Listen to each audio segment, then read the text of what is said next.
Okay mga kababayan, Chris Uno po at welcome back po ulit dito sa ating YouTube channel. Pag-usapan ho natin mga kababayan itong mag-asawang Diskaya. Basahin ho natin ito.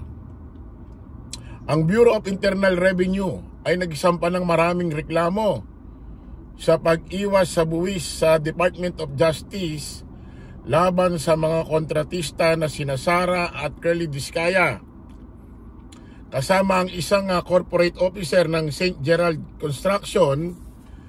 Ayon sa BIR, ang kabuuan tax liability ng mag-asawa ay umabot na sa 7.1 billion.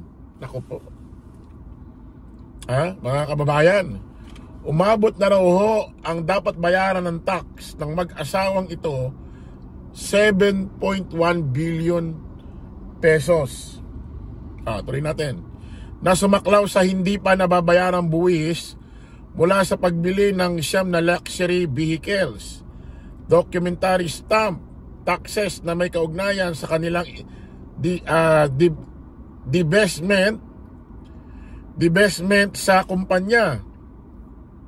Natuklasan din ng ahensya na nabigo ang mag-asawa na maghain ng income tax return mula 2018 hanggang 2021. Nako. Sinabi ng BIR na ito ang unang set ng reklamong inihain laban sa mga Diskaya na mas posibleng masundan pa habang pagpapatuloy ang audit ng kanilang mga negosyo. Nako, ito mga kababayan umabot na ho sa 7.1 billion ang dapat bayaran ho ng takso ng mag-asawang Curly at Sara Diskaya sa iba't ibang aspeto, kasama na ho yung kanilang mga sasakyan. Isipin nyo mga kababayan, kayang-kayang bayaran ho ng mag-asawang Diskaya ito. Dapat pala bayaran agad ng cash ito para maitulong ho sa mamamayang Pilipino. Especially ho dyan sa Cebu. Dapat ibuhos na dyan yan. Isipin nyo mga kababayan ang bank accounts ho na isinarado ho ng AMLAC ay umabot ho sa ilan ba yun? 400? Oo. Teka lang Diskaya bank account. Lumabas sa datos ng anti-money laundering council. Pakinggan natin to Pakinggan nyo ho. Ang isinarado ho, ang ifinris na bank accounts ng mag-asawang Diskaya na inilak ho, ipinapriso ng DOJ sa AMLAC, mga bank account ho ng mag-asawang Diskaya, umabot ho ng 427 bank accounts. Ganun na ho karami ang bank accounts ho ng Diskaya. Isipin nyo 427 na bank accounts. Normal ba yon mga kababayan? Tapos, umabot na ho ng 180 billion. Kung pagsasama-samahin, yung pera ho nila na ifinraise na 427 bank accounts. Isipin nyo, 427 bank accounts, pag pinagsama-sama ang perang yun, 180 billion. Ayan yun. Isipin nyo yan. Grabe naman hong pera yan. Siguradong barya lang ho sa kanya yan sa mag-asawang Diskaya. Ngayon mga kababayan, alam nyo naman ho itong mag-asawang Diskaya nagre-request ho na maproteksyonan ho sila ng Department of Justice doon ho sa programa ho ng DOJ, Department of Justice, yun ho tinatawag na WPP, yung Witness Protection Program. Bilang mamamayang Pilipino, sa akin masakit ho yun, kasi nga paulit-ulit ko hong sinasabi ito, yumaman na ho ang mag-asawang Diskaya sa pera ng taong bayan, pera pa rin ho ng taong bayan ang magpoproteksyon ho sa kanila. Kasi ho, yung AMLAC ho na yan, programa ho yan ng gobyerno, ng Department of Justice, na kung saan pondo ho ng taong bayan pa rin ang nandiyan. So, Yumama na sa pera ng taong bayan, ang magpo-protection pa rin sa kanila, pera pa rin ho ng taong bayan. So parang nakakaloko na ho. Pero wala ho tayong magagawa. Kung meron ho talagang basihan ng DOJ para bigyan ho ito ng proteksyon. Ang isipin na lang ho natin, masulit yon. Ikanta ho nila mga dapat ikanta. Ito ngayon mga kababayan, ito ang nakakagulat.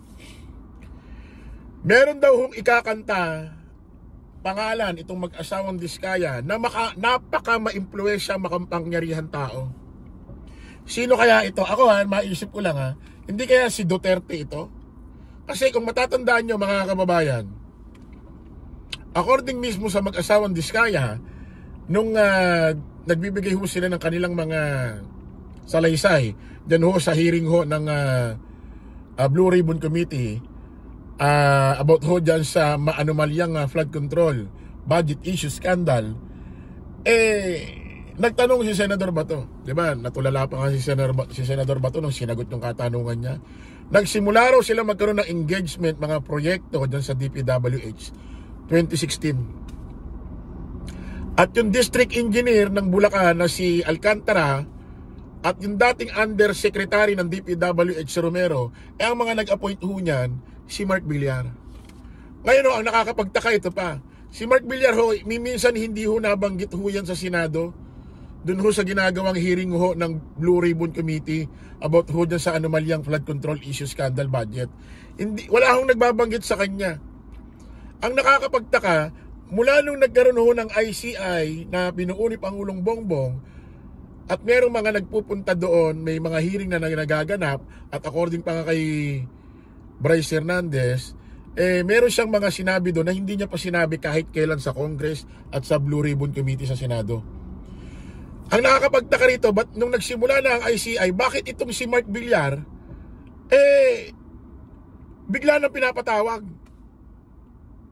Hindi naman siya nababanggit sa Senate sa Blue Ribbon Committee.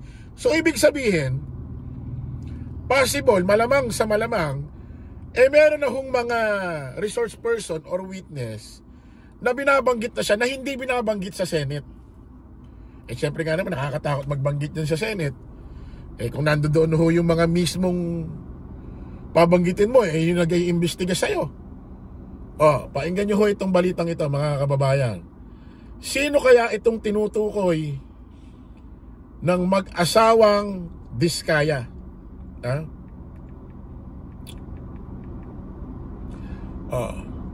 Pakinggan muna natin ito yung kay Mark Villar. Nakatunayan pinapatawag na rin siya ng ICI mula nung may mga resource person na nagpupunta dyan at hindi binabanggit pangalan niya sa Senate, sa Congress, pero bigla na lang ho siyang pinatatawag mula nung nagkaroon ng ICI. Pakinggan natin ito.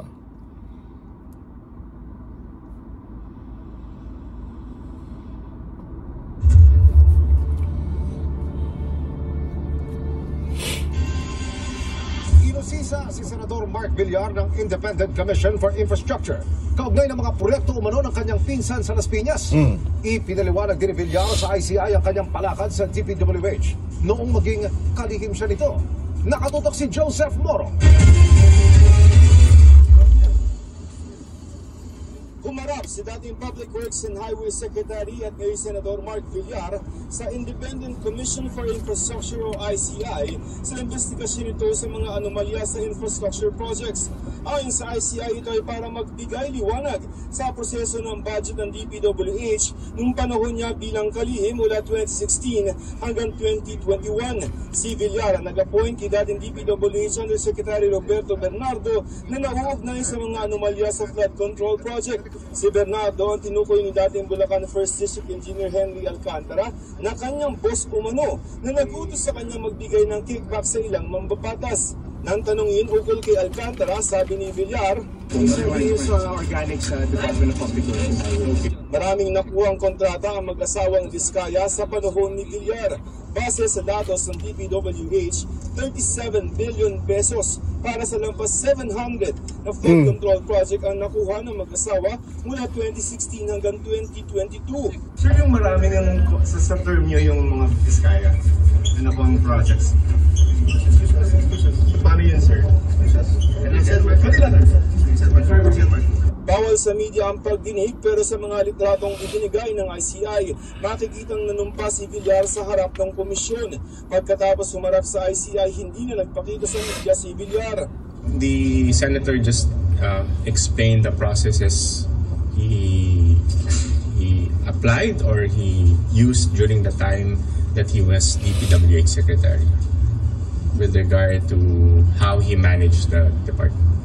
Tinanong naman ng ICI kung naposisi ba ang ugnayan ni Villar kina Bernardo at Alcantara. As far as that fact is concerned, I think it was already divulged during the other hearing, so there was no change with regard to that factual allegation. Tinanong din daw si Villar sa sinabi ng Justice Department ng mga infrastructure project na nakuha ng kanyang pinsang buo sa kanilang baluarte sa Las Piñas na aabot umano. Okay na mga kababayan, maliwanag ho mga kababayan na itong si Mark Villar, although hindi mismo binabanggit ng resource person, mga witness dyan or ano na kasama siya rito, pero ayon sa pag-iimbestiga, itong mag-asawang Diskaya, nagsimula nga ho makakuha ng maraming proyekto sa kanila rin na bibig ng galing mula noong 2016 na noong 2016 kaka-appoint lang din ho yan ni Digong kay Mark Villar bilang sekretary ho ng DPWH. So sabay-sabay ho silang naka-enter dyan. Si Undersecretary Romero ng DPWH dating district engineer ng Bulacan na si Alcantara. So sabay-sabay silang nagka-access noong 2016. So ito na nakakapanabik, ha? Mukhang nandito na tayo sa exciting part. Sino kaya itong sinasabi? I-comment nyo dyan sa palagay nyo sa comment section itong video ito. Sino kaya itong sinasabi na mag-asawang Diskaya na babanggitin na nila kung sino itong maimpluwensyang sangkot umano sa anomalya dito sa flood control issue scandal budget. Pakinggan natin ha.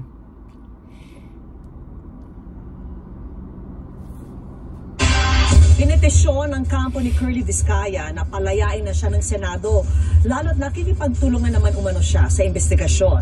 Dagdag niya, handa niyang pangalanan ang isang malaki at maimpluwensyang taong sangkot sa katiwalian sa mga flood control project. Nakatutok si June Veneracion, exclusive. Nakahanda na umunong pangalanan ng kontratistang si Curly Diskaya, ang isang malaki at maimpluwensyang tao na sangkot umano sa anomalya sa flood control projects. Ayan na. Sabi ng abogado ni Diskaya, tapos na ang affidavit ito na maglalatag sa papel ng personalidad sa anomalya. Nako. Pero ayaw muna siyang pangalanan sa ngayon o kahit sabihin man lang ang katungkulan nito sa gobyerno. Ano ba naging papel ng malaking tao na yun? Siya ang architect. Nako. Yun ang alam namin. Paano malaki ang hingin? Malaki. As in, gaano kalaki? Basta malaki. Kapalit na? Para hindi siya maistorbo sa proyekto. Patuloy raw na makikipagtulungan si Curly Diskaya sa mga isinasagawang investigasyon. Kaya sana naman daw ay pakawalan na siya ng Senado. Ito ang hiling ng kanyang kampo sa isinampa ngayong araw na petition for the issuance of writ of habeas corpus sa Pasay Regional Trial Court. September 18 pa nakadetain sa Senado. Ayan ha, maliwanag mga kababayan. Buo na, gawa na, kompleto na ho ang bagong affidavit ho ng mag-asawang Diskaya na kung saan binanggit na doon sa papel na yon o hindi, kaso hindi pa nga lang nasa sa publiko sa mainstream media kung sino ho itong malaking tao, maimpluwensya na kung saan lumalabas parang ito ang pinakapinuno architect ho, dito ho sa maanumalyong flood control issue, scandal budget. Kompleto yan. Ngayon, bibigyan ko kayo ng pangalan. Sa tingin nyo although ito si Mark Villar ay nadadamay na, pero tingin ko hindi ito yun kasi nabanggit na. So ibig sabihin ito ay malamang hindi pa binabanggit na mag-asawang Diskaya. Sa tingin nyo, sino ito? Dalawa pagpipilian natin. Duterte,